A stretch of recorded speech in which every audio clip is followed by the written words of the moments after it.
Hello, friends and viewers and such and things of that nature. Welcome back to NCAA 2004 in the Alabama Crimson Tide Dynasty mode. And we are your national champions for the fifth time in the series. We finally grabbed natty number 5 after a couple of years not making it. I think it's 2 or 3 years. I can't remember. I just wrote down all the natties.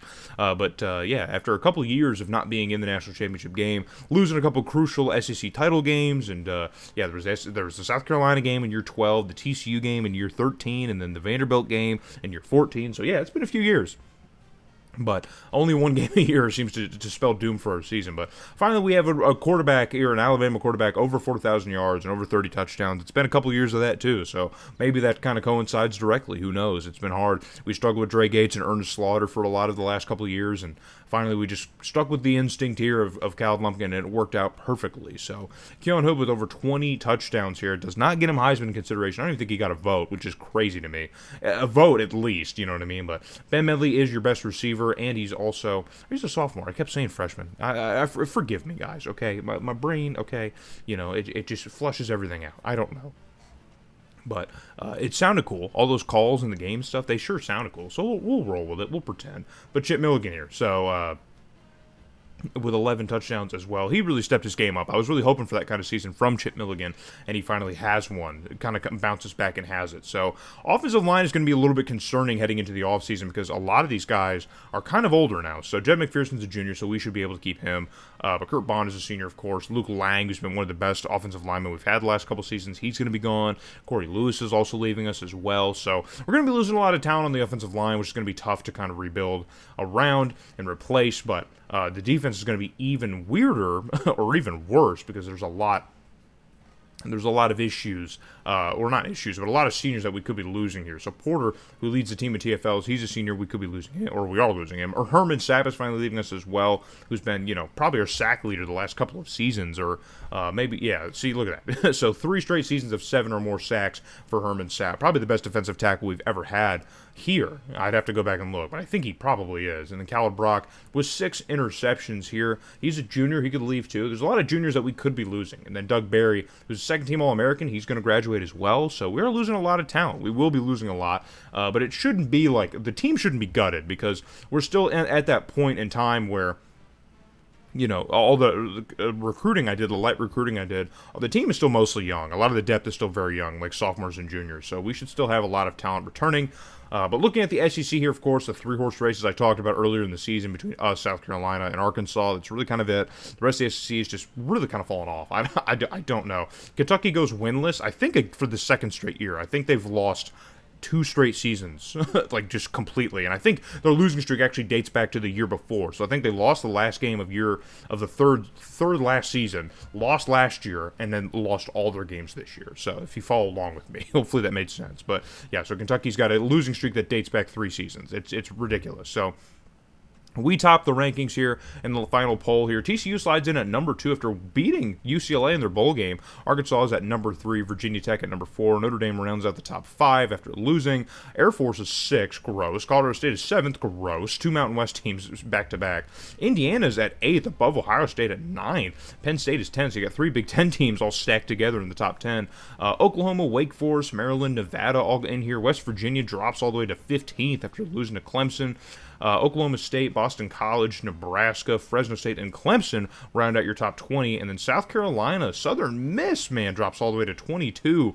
South Carolina also dropped. And then Iowa, UCLA, and NC State all sneak in here in the top 25. So a couple new faces there, but a lot of recurring faces as well. Some surprising drops and surprising increases, like Air Force and Southern Miss. So, but Khaled Brock is looking to leave here. I suspected that he would leave, and he is looking to leave. So Khaled Brock is on his way out. We're also losing, of course, Ernest Slaughter and Khaled Lumpkin. So 2 potential starting quarterbacks are both gone after this season, which we knew was going to happen. I made the choice of Lumpkin knowing that both him and Slaughter would be gone. Keon Hood is also leaving us. Jamal Sharp is also leaving. Luke Lang, as I mentioned, is gone. Corey Lewis is out of here. Kurt Bond, who's been our starting center for like 4 seasons, I think, 3 or 4 seasons, is finally gone. We're losing depth at the right end, and then both John Costa and Herman Sapp. Costa really kind of fell off in terms of production in the last couple seasons, but Herman Sapp, of course, is one of our strongest defensive players and we're losing him, and then Elias Porter is also leaving from the linebacking core, so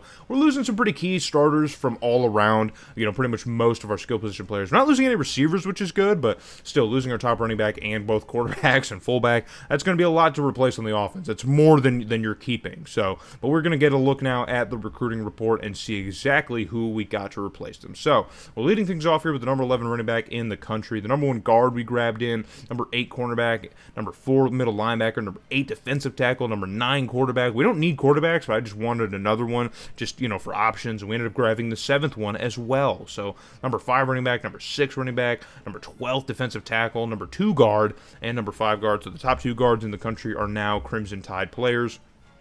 Also a slew of 4-stars that managed to come as well, and then whatever else the game threw at us, who will probably get cut anyway when we go to player cuts. But now we're going to look at who we lost out on, because that's an even bigger story than the ones I actually get. So the number 1 defensive end, who I was really big on, ended up going to Virginia Tech. I wanted the number 2 quarterback. Again, we didn't need him, but the number 2 and number 3 quarterbacks both wanted to come here, and they ended up going to Oregon State and Texas Tech, respectively. The number 2 receiver who I wanted ended up going to Louisville. The number 1 tackle goes to Wake Forest, oddly enough. The number 5 receiver goes to Notre Dame, so we're still losing talent to Notre Dame. The number 8 running back ends up going to South Carolina. Number 6 defensive tackle ends up going to Notre Dame. Still losing to them, man. And the number 1 center who I wanted to replace Kurt Bond ends up going to Virginia Tech. The number 2 tackle who I really wanted ends up going to Southern Miss. We lose another receiver to TCU, who's continuing to build on their team. Wake Forest, man, grabbing some 5-stars, man. A number 7 linebacker heading to Wake Forest as well. But still, we managed to come in with the top class here. We are back at the number 1 class. We haven't had the number 1 recruiting class in, I want to say, like 4 or 5 seasons. It's been a while, because I really did take the foot off the gas with recruiting a few years ago, because we really just didn't need that much. The team was just so loaded in certain areas after all the years of recruiting from years like 5 to 10 that we just didn't really need to focus on it all that much. But as we saw, it's led to some short seasons, some shortened seasons for us. So we need to correct that. I went all in and recruited, and of course now we have some familiar faces here. Wake Forest, who took recruits from us. South Carolina's in here as well. Not seeing a ton of other SEC talent, unfortunately. That's doesn't bode well for the next couple seasons here. But a lot of familiar faces here. Middle Tennessee State, hey, why not? Sure. North Texas, sure, why not? Those conferences need to get good too.